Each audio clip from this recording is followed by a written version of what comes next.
Pada bulan Desember 2019, suatu wabah penyakit yang tidak biasa muncul di kota Wuhan, Cina. Kemunculan penyakit ini erat dikaitkan dengan salah satu pasar yang berada di kota Wuhan, di mana di pasar tersebut menjual berbagai jenis binatang liar. Sehingga muncul dugaan bahwa penyakit ini disebabkan oleh virus jenis baru yang berasal dari binatang liar. Penyakit ini dikenal dengan nama COVID-19, yaitu penyakit yang disebabkan oleh virus corona jenis baru dan dapat menular dari manusia ke manusia. Sejak kasus pertama diumumkan, pasien yang terpapar virus corona di negeri tirai bambu tersebut dari hari ke hari terus bertambah. Memasuki bulan Januari 2020, virus corona mulai terdeteksi di berbagai negara, di antaranya Thailand, Jepang, Korea Selatan, Taiwan, dan Amerika Serikat. Penyebarannya begitu cepat. Hanya dalam kurun waktu 1 bulan, virus ini telah merebak di berbagai negara di luar Asia. Organisasi Kesehatan Dunia atau WHO akhirnya menyatakan wabah penyakit ini sebagai pandemi global. Penyebaran virus corona mulai masuk ke Indonesia pada awal Maret 2020. Saat itu Presiden Joko Widodo mengumumkan secara langsung adanya 2 pasien yang dinyatakan positif terinfeksi COVID-19, yaitu seorang perempuan berusia 31 tahun atau kasus 1 dan ibunya yang berusia 64 tahun atau kasus 2. Kasus 1 tertular dari seorang warga negara Jepang yang sempat melakukan perjalanan ke Indonesia. Kemudian virus corona sampai ke kasus 2 ketika ibunya sedang merawat anaknya tersebut. Sejak munculnya kasus pertama di Indonesia, angka positif kasus COVID-19 kian meningkat.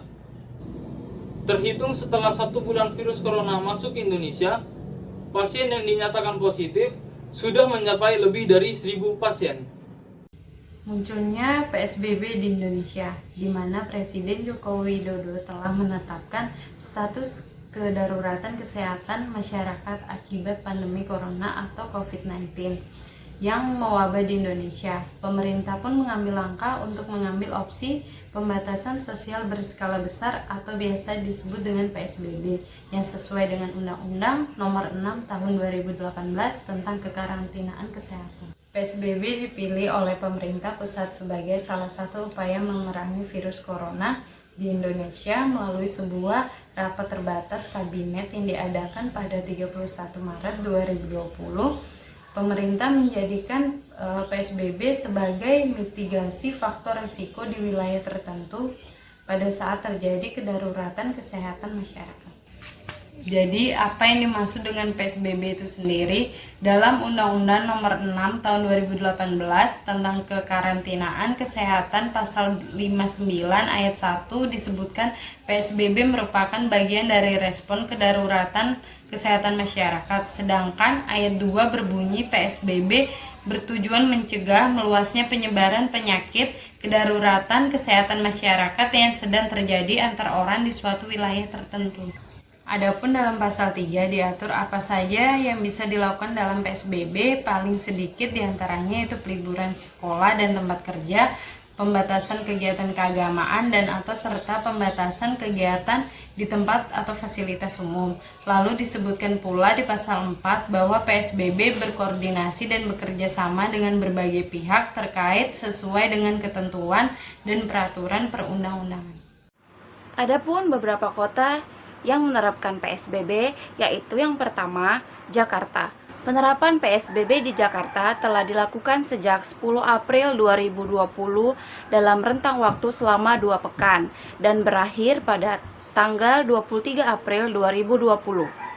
Jakarta selama ini dianggap sebagai titik pusat penyebaran COVID-19 di Indonesia. Gubernur DKI Jakarta Anies Baswedan resmi mengumumkan perpanjangan masa penerapan PSBB karena masih terjadi pelanggaran PSBB, mulai dari adanya kerumunan hingga perusahaan yang masih mempekerjakan karyawannya di kantor. Yang kedua, Makassar. Penerapan PSBB di Kota Makassar dilakukan sejak 24 April 2020 hingga 7 Mei 2020. Sebelum penerapan PSBB dimulai, pada tanggal 17 April 2020 dilakukan tahap sosialisasi selama 3 hari hingga tanggal 20 April 2020. Yang ketiga, Surabaya. Penerapan PSBB di Surabaya mulai tanggal 28 April 2020. Penerapan PSBB di Surabaya dilakukan bersamaan dengan Sidoarjo dan Gresik sampai dengan 11 Mei 2020. Di antara aturan PSBB adalah pembatasan penggunaan moda transportasi, harus menggunakan masker, jumlah kapasitas dibatasi atau tidak boleh berboncengan kecuali satu alamat. Yang keempat, Bekasi. Penerapan PSBB di Bekasi dilakukan sejak 15 April 2020 sampai 28 April 2020. Namun di Kota Bekasi masih terlihat banyak pengendara dengan pelanggaran-pelanggaran saat pemantauan oleh tim pemantauan PSBB. Sudah memahami dan mengetahui anjuran dari pemerintah Kota Bekasi. Untuk yang kedua, masih ada juga pelanggaran, terutama pengendara roda 2 yang tidak memakai masker atau maupun yang berboncengan. Pak, tindakannya apa, Pak? Tindakannya kami hari ini sudah memperlakukan untuk teguran tertulis, yaitu yang bersifat teguran diberikan belangko teguran. Pada Minggu 26 April, Wali Kota Bekasi mengadakan pertemuan dengan Bupati Bogor, Wakil Wali Kota Bogor untuk pengajuan kembali perpanjangan PSBB di wilayah masing-masing. Dan surat resmi keputusan Gubernur Jawa Barat mengizinkan bahwa PSBB di Bekasi, di Bogor akan diberlakukan perpanjangan tahap 2 pada 29 April 2020 sampai 12 Mei 2020. Penerapan pembatasan sosial berskala besar atau PSBB di Indonesia kini kian membatasi ruang gerak masyarakat. Ada yang menyambut positif kebijakan ini untuk memutus sebaran virus corona, namun ada pula yang merasa khawatir akan kehilangan penghasilan hariannya, seperti halnya para komunitas ojek online atau ojol di Jakarta. Sejak awal diberlakukannya PSBB ini, yang disertai dengan kebijakan dilarang membawa penumpang, tentu menuai pro dan kontra bagi para supir ojek online, seperti Bapak Effendi yang mengaku keberatan dengan kebijakan yang dikeluarkan oleh pemerintah. Ia merasa kerepotan jika ia tidak membawa penumpang, karena akan membuat orderannya sepi dan berimbas pada penghasilan hariannya. Namun berbeda halnya dengan Bapak Ezial, seorang supir ojek online juga yang setuju dengan penerapan PSBB. Menurutnya, walaupun mereka tidak bisa membawa penumpang lagi, namun mereka masih bisa memberikan pelayanan jasa seperti mengirim atau mengantarkan barang maupun makanan ke konsumen. Nah, karena adanya pro dan kontra ini, akhirnya Kementerian Perhubungan pun memutuskan untuk mengizinkan pengemudi ojek online mengangkut penumpang lagi selama penerapan kebijakan PSBB. Namun dengan syarat tetap memperhatikan protokol kesehatan seperti tetap menggunakan masker, sarung tangan, hand sanitizer, dan lain sebagainya. Nah, selain itu, pemberlakuan PSBB ini juga mendapat respon dari para pedagang kaki lima. Menurut mereka, penerapan PSBB ini akan membuat usahanya bangkrut, sebab aktivitas orang untuk keluar rumah terbatas dan orang akan lebih memilih untuk tinggal di rumah. Nah, yang mana ini berarti jumlah pembeli akan berkurang dan akibatnya penghasilan para pedagang kaki lima akan semakin menurun. Tetapi tidak sedikit juga yang menyetujui adanya penerapan PSBB ini. Sebagian dari masyarakat berpendapat bahwa Dengan adanya penerapan pembatasan sosial berskala besar ini akan mempercepat penanganan virus corona di Indonesia. Seperti halnya Bapak Hanif, seorang pekerja lepas di bidang sosial, dan Bapak Undang, seorang pensiunan BUMN, yang setuju jika penerapan PSBB ini diterapkan di kotanya, di kota Bandung. Karena selama ini masih ada saja warga yang memaksa untuk keluar rumah.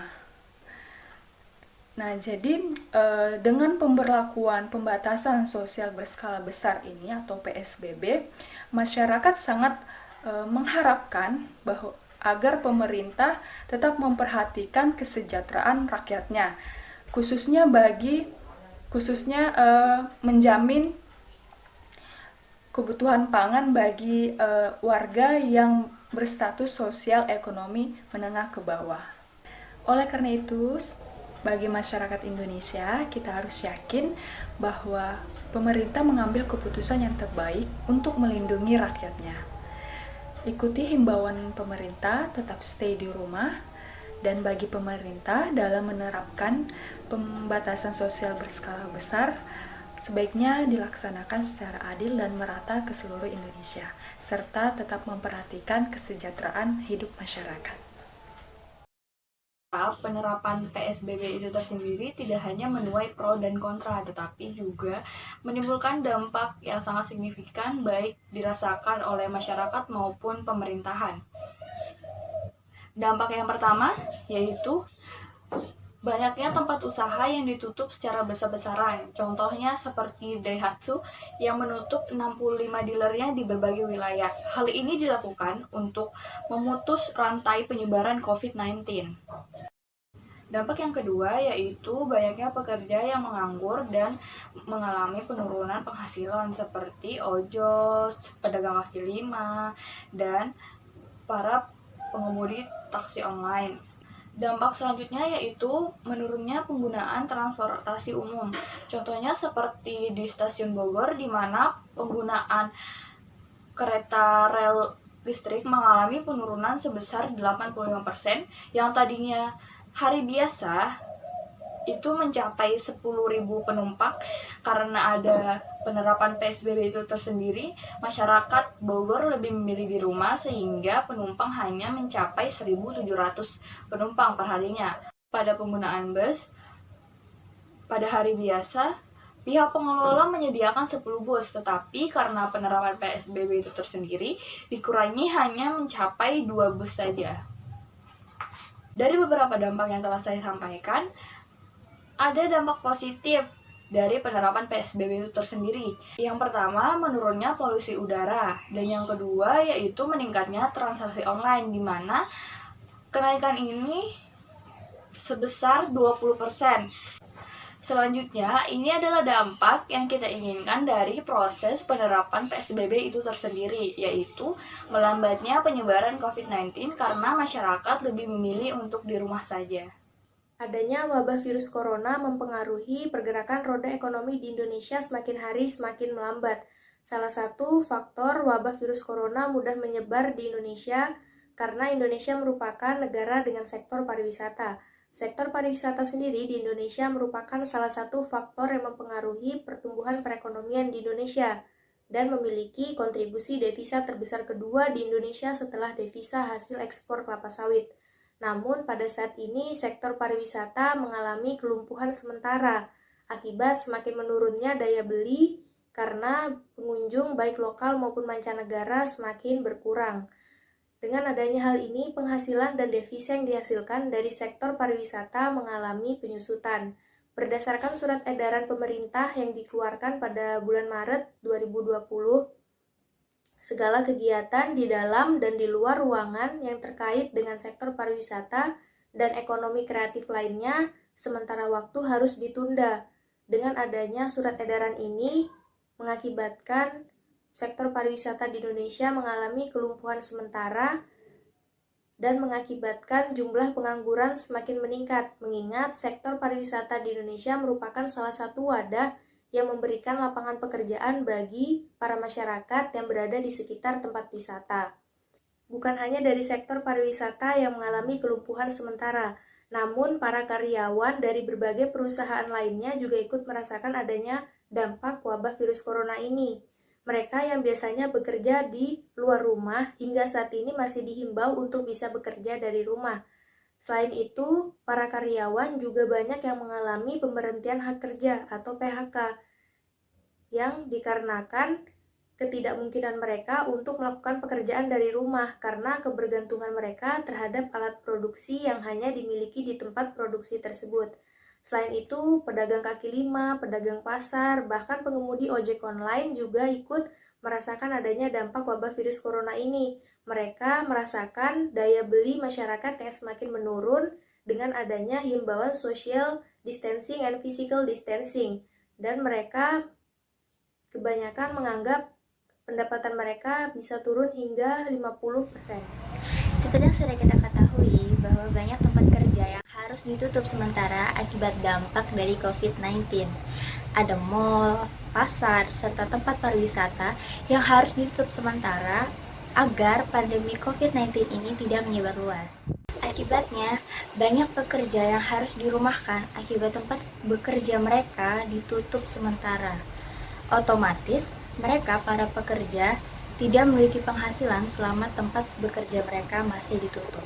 Belum lagi ditambah dengan munculnya penerapan pembatasan sosial berskala besar atau yang biasa disebut PSBB yang diberlakukan di berbagai daerah di Indonesia, di mana PSBB ini diberlakukan untuk membatasi kegiatan agar virus COVID-19 tidak menyebar luas. Nah, disinilah peran pemerintah sangat dibutuhkan oleh masyarakat untuk mengatasi masalah perekonomian yang terjadi selama pandemi COVID-19 berlangsung. Adapun langkah-langkah antisipasi yang sudah disiapkan pemerintah, yaitu menggencarkan program Kartu Prakerja yang dianggap efektif untuk meminimalisir dampak dari gelombang PHK akibat pemberlakunya PSBB. Serta juga dianggap efektif untuk mendata jumlah korban PHK akibat pandemi COVID-19. Diharapkan program Kartu Prakerja ini dapat menjadi sarana bagi korban PHK untuk meningkatkan skillnya secara online. Terkait kebijakan fiskal yang pertama difokuskan kepada sektor pariwisata yaitu hotel, restoran, dan kawasan wisata di daerah-daerah. Sedangkan untuk kebijakan non-fiskal yaitu pemberian diskon tiket pesawat ke 10 destinasi wisata mulai 1 Maret 2020. Upaya lain dari pemerintah yaitu pembebasan pajak hotel dan restoran selama 6 bulan. Namun pembebasan pajak hotel dan restoran ini hanya berlaku di 10 daerah wisata yaitu Danau Toba, Yogyakarta, Malang, Manado, Mandalika, Bangka Belitung, Batam, Bintan, Labuan Bajo, dan Bali. Upaya pemerintah yang selanjutnya adalah di sektor perumahan. Melalui Menteri Koordinator Bidang Perekonomian Airlangga Hartarto mengungkapkan bahwa pemerintah sudah mengalokasikan dana sebesar 1,5 triliun sebagai suku bunga dan potongan uang muka kepada pembeli rumah dari kelompok berpendapatan rendah. Langkah ini dilakukan sebagai upaya untuk membantu menyelesaikan persediaan yang belum terjual. Upaya pemerintah yang lain untuk mengurangi tekanan perekonomian adalah dengan menanggung pajak penghasilan atau PPh pasal 21 selama 6 bulan bagi para pekerja yang memiliki batas maksimal penghasilan sebesar 200 juta per tahun di industri tertentu. Pemerintah melalui Otoritas Jasa Keuangan atau OJK juga menyatakan bahwa perbankan akan memberikan kemudahan pembayaran hutang bagi pengusaha sektor usaha mikro, kecil, dan menengah atau UMKM. Stimulus tersebut berupa penundaan pembayaran pokok, bunga pokok, dan bunga. Sektor UMKM juga memberikan kelonggaran pengembalian hutang. Namun ini diutamakan adalah bagi yang paling terdampak dari COVID-19. Upaya pemerintah yang lain adalah dengan pembagian sembako. Pemerintah sudah mengalokasikan dana sebesar 110 triliun dari total dana 405,1 triliun untuk penanganan COVID-19. Setidaknya ada 3 bentuk bantuan sosial atau bansos. Yang pertama, bantuan sosial reguler, yang kedua bantuan sosial khusus, dan yang ketiga bantuan sosial langsung. Pemerintah juga menjalankan program bantuan sosial tunai di mana bantuan sosial tunai ini difokuskan di luar Jabodetabek dan dapat diambil melalui 2 cara. Yang pertama, melalui rekening bank Himbara atau lewat kantor pos dengan mengambil langsung atau diantar petugas pos. Namun, masih banyak daerah yang belum terrealisasi bantuan sosial tunai ini karena menyangkut data-data yang harus diurus secara hati-hati agar tidak terjadi permasalahan saat di lapangan. Solusi dari kami, mengapa PSBB saat ini belum bisa dikatakan efektif? PSBB sekarang ini belum efektif seperti yang diharapkan karena masih banyak ketentuan-ketentuan yang ada di dalamnya belum dipahami sepenuhnya oleh masyarakat. Salah satu faktor yang menyebabkan PSBB ini belum efektif seperti yang diharapkan ada persoalan kebutuhan dasar yang kelihatannya belum sanggup diatasi oleh pemerintah maupun masyarakat sendiri. Jadi, masyarakat sekarang ini berusaha untuk memenuhi kebutuhan dasarnya terlebih dahulu. Kalau PSBB sekarang ini didukung oleh kebijakan bantuan sosial yang efektif, sesuai, dan tepat sasaran, maka masyarakat tidak akan kemana-mana. PSBB ini juga harus didukung oleh kebijakan di tingkat daerah maupun wilayah. Karena PSBB akan berjalan jika masyarakat taat aturan, ketika masyarakat aman secara ekonomi dan sosial. Apa yang harus dilakukan dengan kebijakan PSBB ini? Ada beberapa hal yang harus diperkuat. Yang pertama, pelaksanaan kebijakan PSBB harus didukung dengan penempatan petugas, ketegasan aturan dalam pelaksanaannya sehingga bentuk pelanggaran bisa ditegakkan. Misalnya ada masyarakat yang melanggar PSBB, tentu ada sebab. Mengapa Anda melanggar? Karena saya belum mampu memenuhi kebutuhan dasar, sehingga saya harus bekerja mencari nafkah. Kadang-kadang harus melanggar karena keterpaksaan, tidak ada pilihan. Yang kedua, di tingkat pemerintah daerah harus diperkuat kebijakan-kebijakan yang langsung menyentuh kepada upaya pemenuhan kebutuhan-kebutuhan dasar masyarakat. Sehingga dengan demikian, kebutuhan ekonomi masyarakat terpenuhi. Yang ketiga, penguatan kelembagaan masyarakat seperti RT, RW, organisasi pemuda, organisasi masyarakat, bisa membangun upaya pengamanan dan pemberlakuan PSBB di tingkat lingkungannya masing-masing. Jadi tidak harus dengan aparat. Disinilah peran kelembagaan sangat penting dalam membuat aturan-aturan apa yang boleh, apa yang tidak di tingkat lingkungannya sendiri. Peraturan terkait transportasi pada masa PSBB sekarang ini memang harus ketat seperti pengaturan tentang jumlah penumpang yang boleh diangkut seperti yang ada di dalam video berikut ini. Jumlah penumpang yang boleh diangkut dalam kendaraan pribadi dan angkutan umum akan dibatasi dan penempatan tempat duduk akan diatur.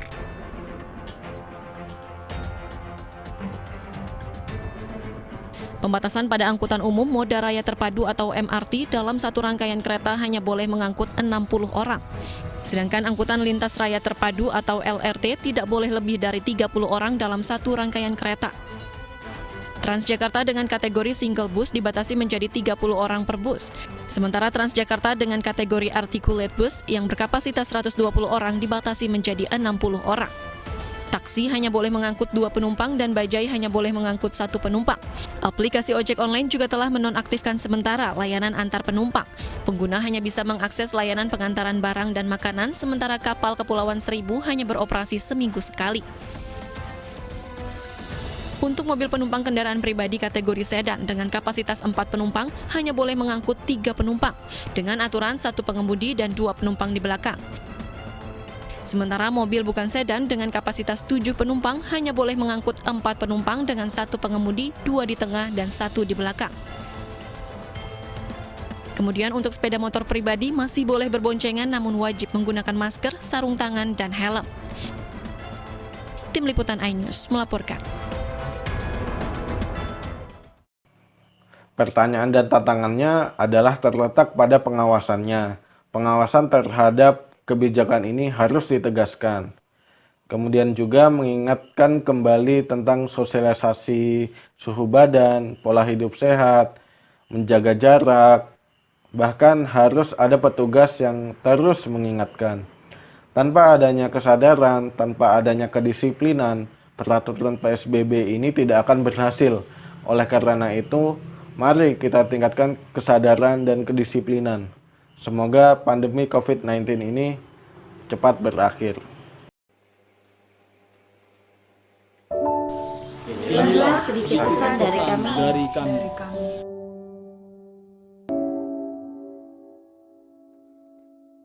Ibu Pertiwi kini sedang dilanda pandemi. Yang tidak pandang bulu untuk menginfeksi.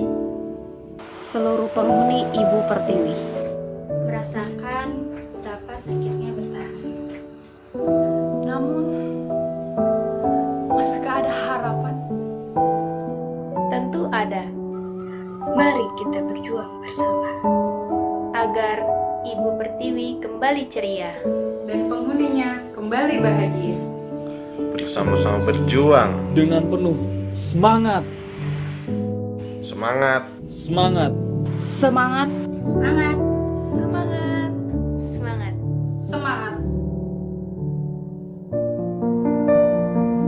Semangat. Semangat.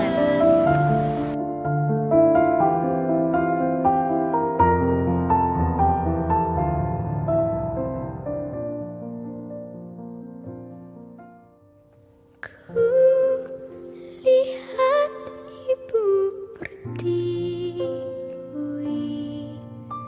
sedang bersusah hati. Air matamu berlinang, Mas, intanmu terkenang.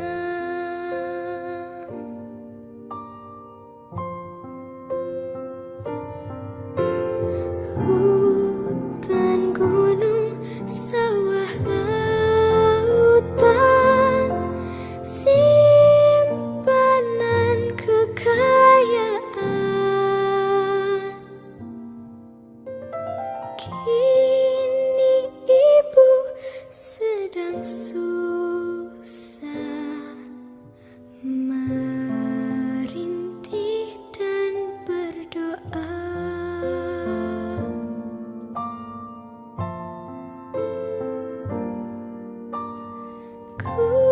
Kulihat Ibu Pertiwi sedang bersusah hati. Air matamu berlinang,